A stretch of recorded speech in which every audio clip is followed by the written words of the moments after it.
In this video, we'll go through all of the tools that are available and out there for making jewelry by hand. We're not going to go through our WigJig tools. We'll go through that in the later video.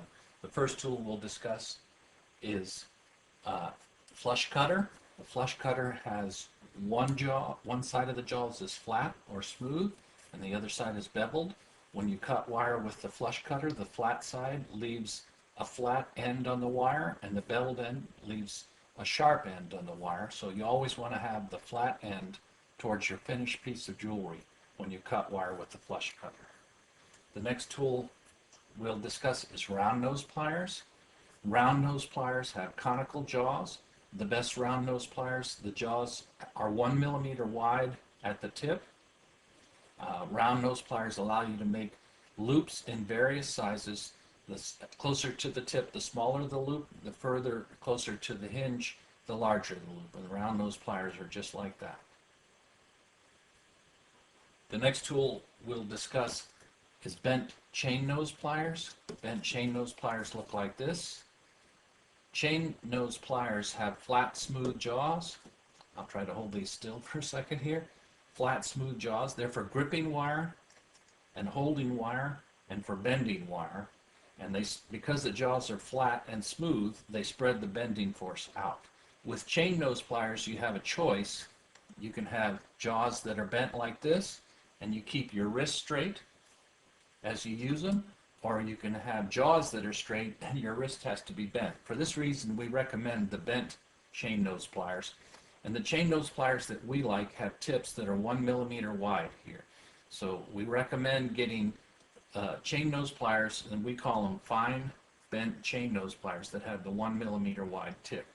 The next tool that we'll discuss is nylon jaw pliers. Nylon jaw pliers look like this. They have jaws that are wide and flat and smooth and made of nylon. You use nylon jaw pliers for straightening wire. You use nylon jaw pliers for flattening and hardening pieces made on one of our WigJig tools. These are nylon jaw pliers. The next tool that we'll discuss is a specialty tool that's called step jaw pliers. The step jaw pliers that we recommend have one jaw that's flat and smooth. That jaw is flat and smooth. And one jaw that has 3 individual steps. This allows you to make a loop in one of 3 sizes. And you'll always know if you make a loop on the first step, you're going to get a loop that's the same size. And the step jaw pliers that we recommend are called fine step jaw pliers. And those step jaw pliers, the first step is the size of the peg for our WigJig Delphi. The second step is the size of the peg for the WigJig Olympus or Olympus Light. And the third step is larger still. And we use these to make jump rings, and we use them to make the initial loop on each piece of jewelry that we make. And they have 2 benefits. You always get a defined size for the loop, and the flat, smooth jaw doesn't mark the wire.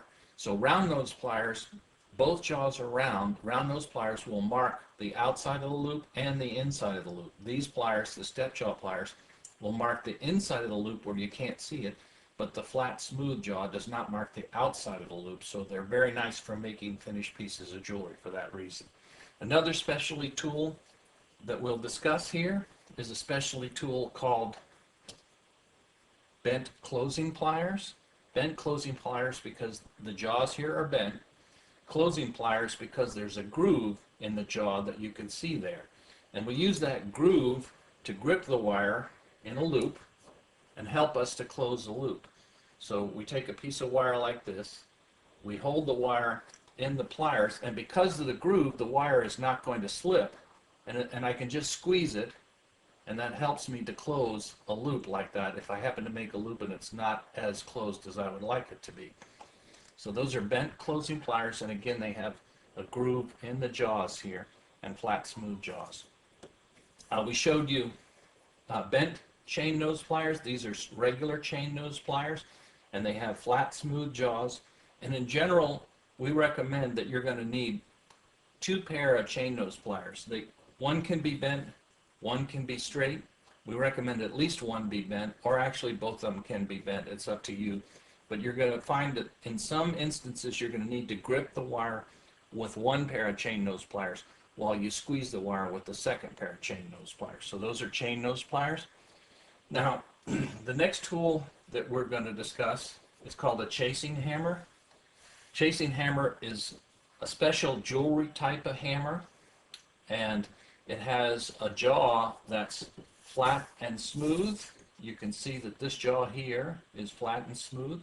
You use the flat, smooth jaw to hammer wire for flattening wire and for hardening wire. So, and anytime we make an ear wire, you want the ear wire has to be fairly malleable when you make the ear wire, but after you made it, you want it to be very stiff and permanent. And the way you make it stiff and permanent is by hammering with the chasing hammer. And chasing hammer needs an accessory called an anvil or a bench block.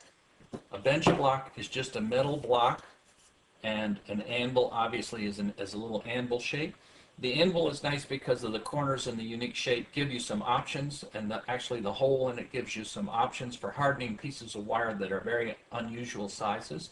So we prefer the anvil, but the bench block also is a tool that works fine. And you use these for hammering and hardening wire. In some cases, you will use another tool for hardening wire called a nylon hammer.